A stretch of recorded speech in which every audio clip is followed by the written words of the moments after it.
রামায়ণের টিজার যখন থেকে এসছে তখন থেকেই আমরা সোশ্যাল মিডিয়াতে একটা খুব পোলার রিয়াকশন দেখতে পাচ্ছি। কেউ বলছে খুব ভালো হয়েছে, দারুণ হয়েছে, আউটস্ট্যান্ডিং হয়েছে। কেউ বলছে না, একদমই ভালো হয়নি। এরকম নানা রকম মতামত দেখতে পাচ্ছি। একটা বিষয় কমন এখানে বলতে চাচ্ছি যে বিষয়টাকে নিয়ে কিন্তু খুব চর্চা হচ্ছে, সেটা ভালো দিকে হোক সেটা খারাপ দিকে হোক। এবারে এখানে আমি যে বিষয়টাকে নিয়ে কথা বলতে চাচ্ছি যে এখানে এই যে একটা কন্ট্রোভার্সি তৈরি করা হচ্ছে, এটা অ্যাবসলিউটলি রাবিশ, অ্যাবসলিউটলি একটা বুলশিট কন্ট্রোভার্সি। সেটা নিয়ে আমি মেনলি ডিসকাস করবো। দেখুন, ব্যাপারটা হচ্ছে যে যারা এখানে ভ্যালিড ক্রিটিসিজম করছে, আমি তাদের কিছু বলছি না। আপনার আমার ট্রেলার বা টিজারের যে ব্রেকডাউনটা আমি আপনারা দেখে নেবেন। আমি সেখানে কিন্তু কোনো রকম কম্পারিজন না করে আমি এই টিজারটাকে একটা সম্পূর্ণ স্ট্যান্ড অ্যালোন কাজ হিসেবে দেখেছি এবং আমি তার ভিত্তিতে আমার যেটা মনে হয়েছে অনেস্টলি সেই ভার্ডিক্ট আমি দিয়েছি। এবারে ব্যাপারটা হচ্ছে কি, আমি এটা দেখতে পাচ্ছি যারা এটাকে ভালো বলছে তারা কি বলে ডিফেন্ড করছে যে আদি পুরুষের থেকে অনেক বেটার হয়েছে। হ্যাঁ, আদি পুরুষ ওটা একটা শিট ছিল, ওটা একটা মাস্টার শিট ছিল, ওর সাথে তুলনা কখনোই হয় না। ওটা ওই ছবিটা যত্নে বানানোই হয়নি। এক তো পোস্টার ভীষণ খিল্লিত হয়েছিল। যখন আমরা সিনেমাটা হলে গিয়ে দেখি, আমরা ভেবেছিলাম যে হয়তো পরবর্তীতে তো পোস্ট প্রোডাকশন এগুলো ঠিক হয়ে যাবে। কিচ্ছু ঠিক করেনি।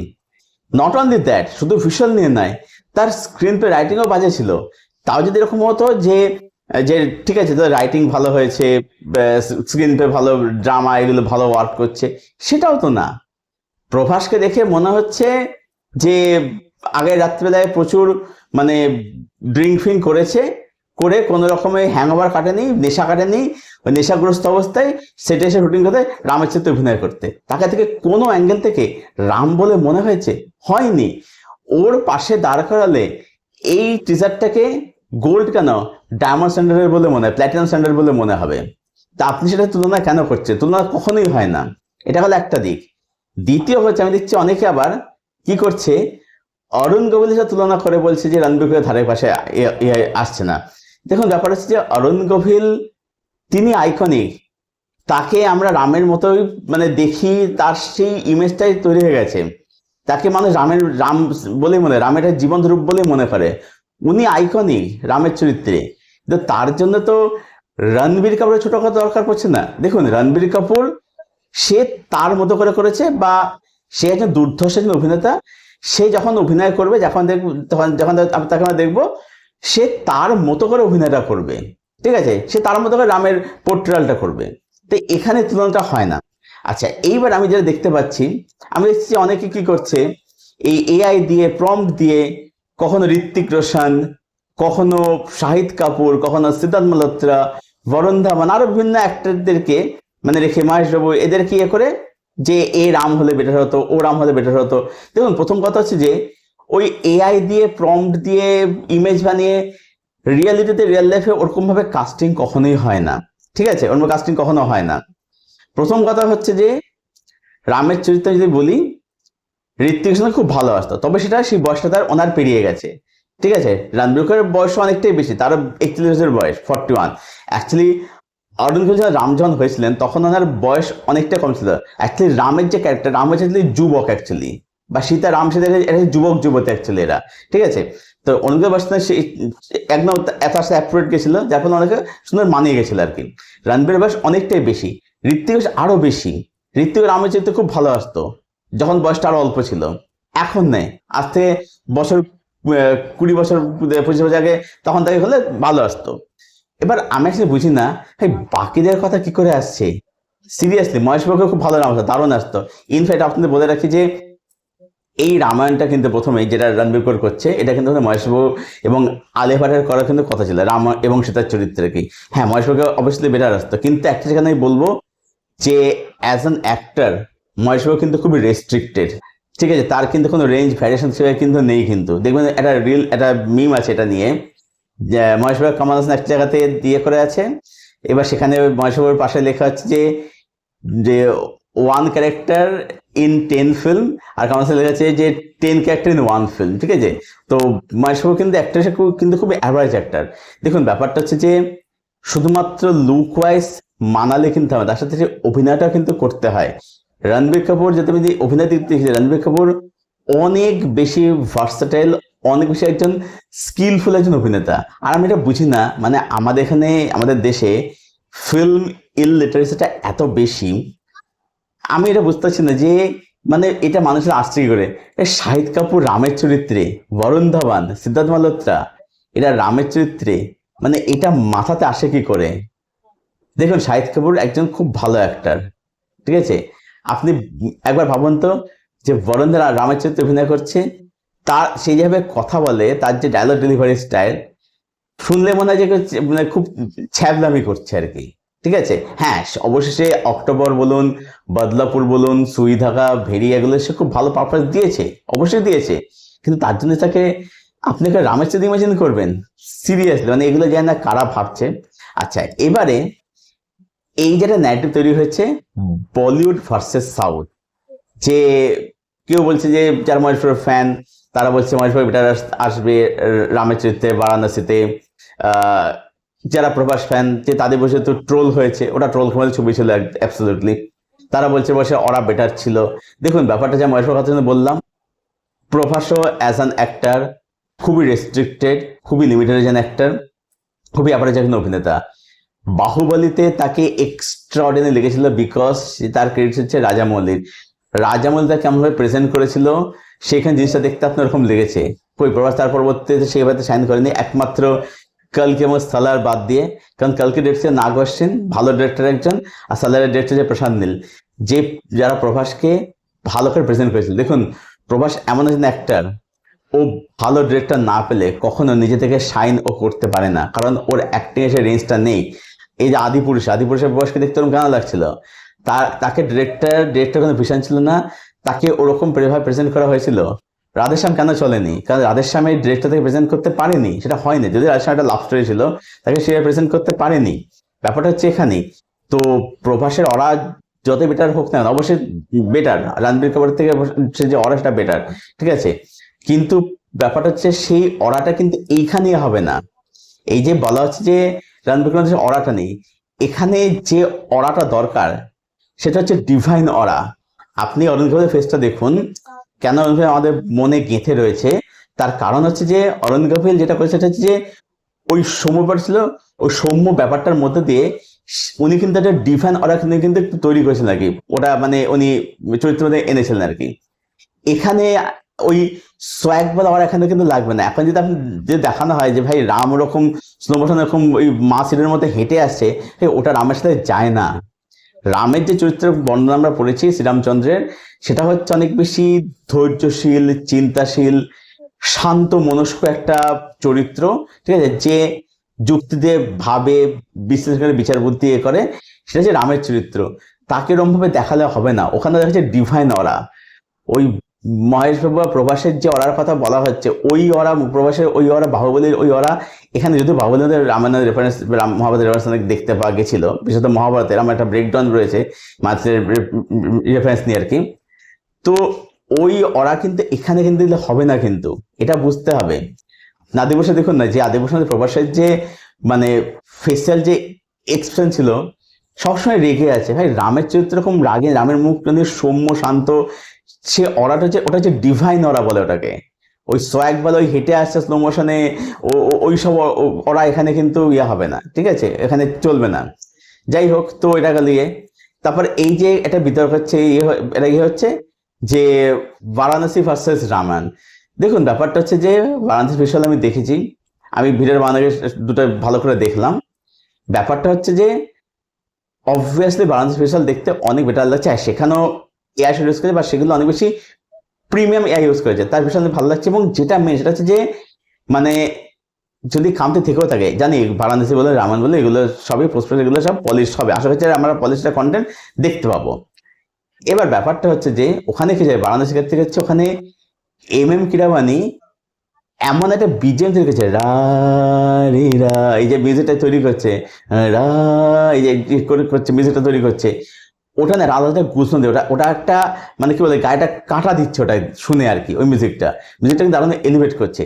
এইখানে কি হচ্ছে, এখানে মিউজিকের কাজ ভালো হয়েছে, তবে এটা কিন্তু আমি দেখুন, হ্যান্স জিমার বিশ্বব্যাপী একজন বিরাট মিউজিক ডিরেক্টর, ঠিক আছে, বহু দারুণ ছবিতে তিনি দারুণ মিউজিক তিনি ক্রিয়েট করেছেন অবশ্যই, কিন্তু এখানে হ্যান্স এ আর রহমান কিন্তু সেই যে একটা ইম্প্যাক্ট, সেই যে মিউজিকটা আপনি বারবার শুনবেন সেটা কিন্তু এখানে কিন্তু হচ্ছে না। এখানে মিউজিকটা ভালো লাগছে শুনতে, মিউজিকটা সত্যি ভালো হয়েছে, কিন্তু এম কিরবানি যেটা মানে ক্রিয়েট করেছে ওখানে, সেটাকে সেই ইম্প্যাক্ট কিন্তু মানে ছাড়তে পারছেন, যে একটা গায়ে কাটা সেটা কিন্তু এখানে কিন্তু হচ্ছে না, ঠিক আছে।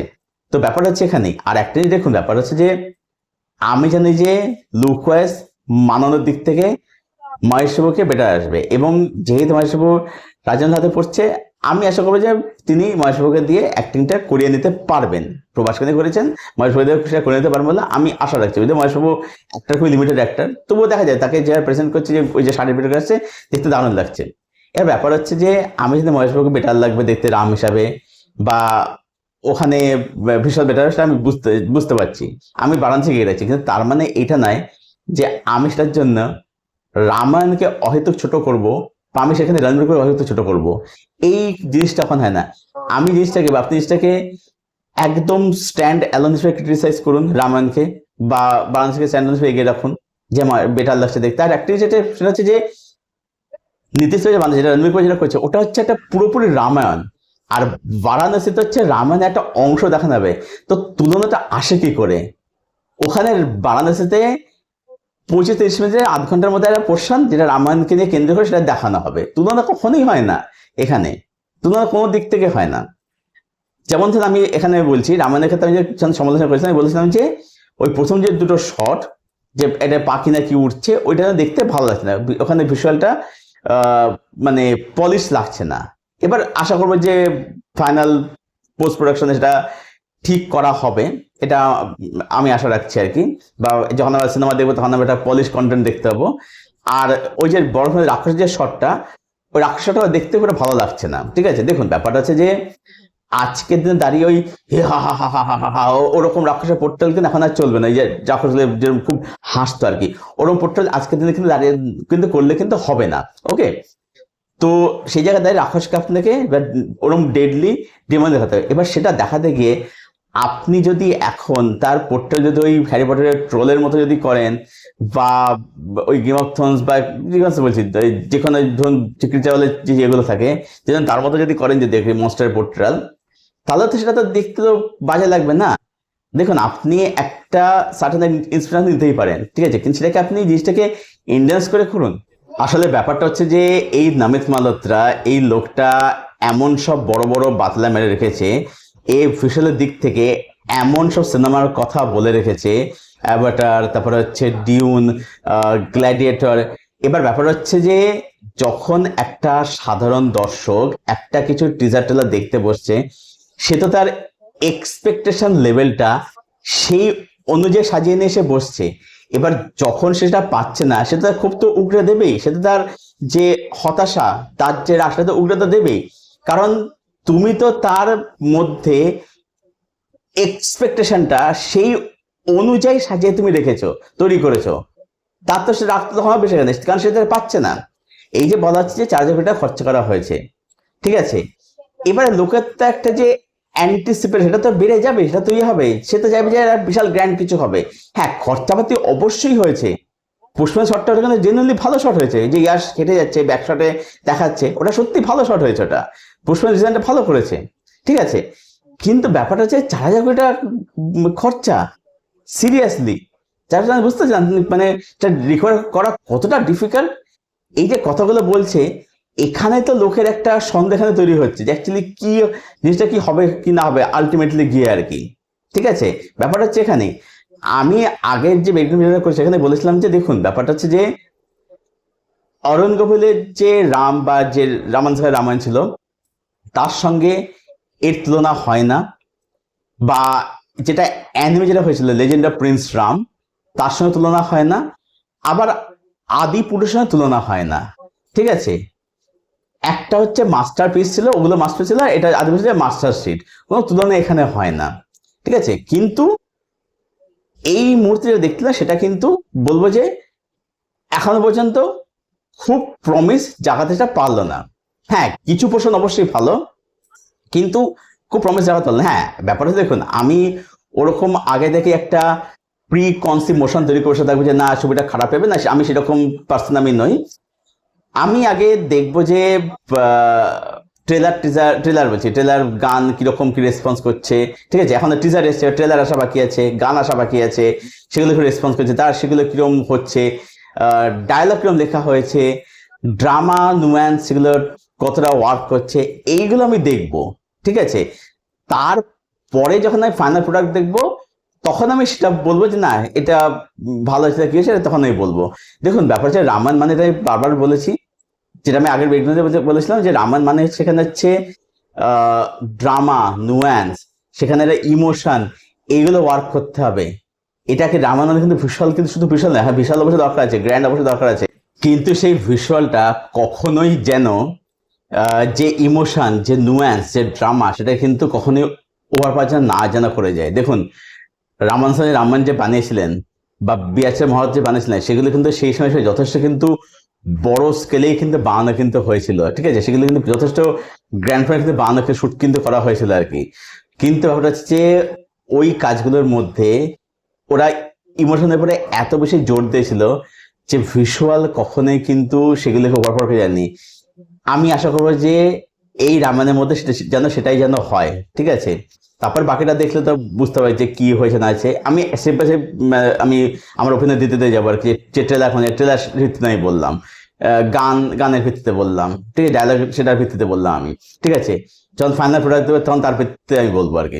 তো দেখা যাক, আমি এখনই আশা ছেড়ে দিচ্ছি না, কিন্তু এই মুহূর্তে আমি ডিজাইন ভিত্তিতে দেখি খুব প্রমিস দেখাতে পারছি না। আচ্ছা, এখানে আমি আরো একটা বিষয় এখানে বলবো, যেটার সাথে আমি অ্যাবসলিউটলি আমি এগ্রি করি না। সেটা হচ্ছে যে অনেকে দেখে বলছে যে একটা রামায়ণ তো হয়ে গেছে, রামায়ণ সাগার করেছে, তখন সেই একই বিষয় নিয়ে কেন কাজ হচ্ছে, কি তার মানে, আমি তো কিছু বুঝতে পারছি না। দেখুন ব্যাপারটা হচ্ছে যে একটা জিনিস নিয়ে কাজ হয়ে গেছে বলে শুধু সেই কাজটাই থেকে যাবে, অন্য ডিরেক্টর সেটা নিয়ে কোনোদিনও কাজ করতে পারবে না, বা কাজ করার কোনো রাইটস বা অধিকার নেই, এটা আপনি বলতে পারেন না, ঠিক আছে? আপনার একটা জিনিস পছন্দ হচ্ছে বা আপনি সেটা ধরেই বসে আছেন বলে অন্যটা সেটা নিয়ে কোনোদিনও হাত দিতেই পারবে না, এটা আপনি কখনোই বলতে পারেন না। ধরুন একটা কোনো নভেল, ঠিক আছে? একটা কোনো নভেল, তার একটা অ্যাডাপ্টেশন হয়েছে, তার মানে যে প্রথম বানিয়েছিল সেই বানাতে পারবে, পরবর্তীকালে সেটা নিয়ে কেউ বানাতে পারবে না। এটা কোনো কথা হলো? এই যে ধরুন রামায়ণ, রামায়ণ সাগর তো বানায়নি।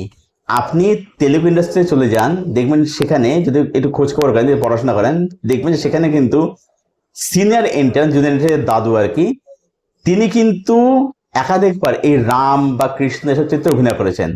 ওখানে রামায়ণ, মহাভারত এইসবের মাল্টিপাল অ্যাডাপ্টেশন হয়েছে।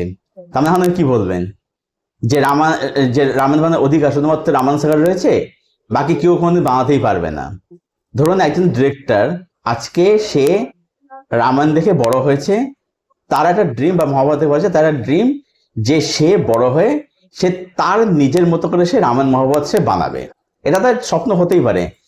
তা না কি বলবেন যে না রামায়ণ সাগর রামায়ণ বানিয়েছে বা বিআর চোপড়া মহাভারত বানিয়েছে, এটা আর কেউ বানাতে পারবে না, কারণ ওটা নিয়ে কাজ হয়ে গেছে, তাই সেটা নিয়ে কাজ আর হবে না। ধরুন আজকে এই যে ইলিয়াড বা ওডিসি, এমন নয় যে ট্রয় একমাত্র অ্যাডাপ্টেশন, ট্রয়ের আগেও কাজ হয়েছে ইলিয়াডের উপরে, বা কৃষ্ণ নয় যে ওডিসি বানাচ্ছে, এমন নয় যে এর আগে ওডিসি নিয়ে কোনো কাজ হয়নি, ডেফিনেটলি হয়েছে, অনেক অ্যাডাপশন হয়েছে এই এর। যেমন ধরুন আমি এক্সাম্পল দিচ্ছি, মাথুরের বাইরে বেরিয়ে বলছি আর কি, যেমন the hound of the Baskerville, প্রচুর অ্যাডাপশন হয়েছে। তার মানে কি এখন এটাই দাঁড়াচ্ছে যে যে প্রথম মানুষ সেই বানাতে পারবে, পরবর্তীকালে বানাতে পারবে না? বা ধরুন হচ্ছে থ্রোন অফ ব্লাড, যেটা হচ্ছে বিশ্লেষণে বলা হচ্ছে, আখের বছর থ্রোন অফ ব্লাডের কথা আমি বলছি, আমার চ্যানেলের এখানে ভিডিও রয়েছে। তা থ্রোন অফ ব্লাড এটা হচ্ছে বলা হয় যে বিশ্ব সিনেমাতে ম্যাকবেথের সর্বশ্রেষ্ঠ অ্যাডাপ্টেশন। তার মানে কি এটাই দাঁড়াচ্ছে যে থ্রোন অফ ব্লাড যখন বানানো হয়ে যায়, যেটা আখের বছর বানিয়েছে, তার মানে সেটা আর কেউ বানাতে পারবে না? বা ধরুন থ্রোন অফ ব্লাড হয়েছে মানে, বা ধরুন আমাদের এখানে মকবুল হয়েছে মানে, এমন নয় যে সেখানে মন্দ হতে পারবে না। ধরুন আজ থেকে 20 বছর পরে কেউ তো ভাবলো হিন্দিতে যে আমিও ম্যাকবেথের অ্যাডাপশনই করবো, তার মানে এখন কি বিশাল ভাবে মকবুল করেছে বলে সেই ডেটটা সেটা অ্যাডাপ্ট করতে পারবে না, বা আমাদের বাংলায় মন্দ হয়েছে বলে এটা নয় যে অন্য কোনো ডেটটা তার অ্যাডাপশন করতে পারবে না। ধরুন আজকে নোলান ওডিসি বানাচ্ছে, কালকে 20 বছর পরে অন্য ডিরেক্টরের কোনো ইচ্ছা হতে পারে যে আমি আমার মতো ওডিসির গল্প বলতে, তাহলে কি বলবেন যে না ওডিসি নোলান বানিয়ে দিয়েছে, তাদের বানানোর কি দরকার? ওরম ভাবে হয় না কখনোই, ঠিক আছে? ডিরেক্টরের ড্রিম স্বপ্ন থাকতে পারে যে আমি আমার মতো করে জিনিসটাকে প্রেজেন্ট করব। আপনি যখন এর কাজ দেখছেন, আপনি সেই ডেটে যেটা বানাচ্ছে আপনি সেটা হিসাবে বিচার করে দেখুন যে সে তার মতো করে কতটা ভালো বা কতটা খারাপ বানাচ্ছে, আপনি সেটার ভিত্তিতে আপনি ক্রিটিসাইজ করুন।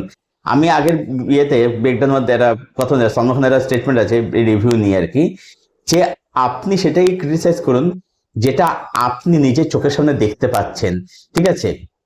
যেটা আপনার কাছে অ্যাভেলেবল আছে, যে আগে কি হয়েছিল, অমুক ডিরেক্টর কি করেছে, অমুক কর্ম কিরকম করেছিল, এই যেটা কম্পারিজন তুলনায় টেনে আনা, এটা না করে আপনি জিনিসটাকে যেটা আপনি দেখছেন সেই একটা কিরকম করছে, সেই ডেটটা তার মতো করে কতটা ভালো বা খারাপ করেছে, আপনি সেটার সমালোচনা করবেন বা সেটার প্রশংসা করুন।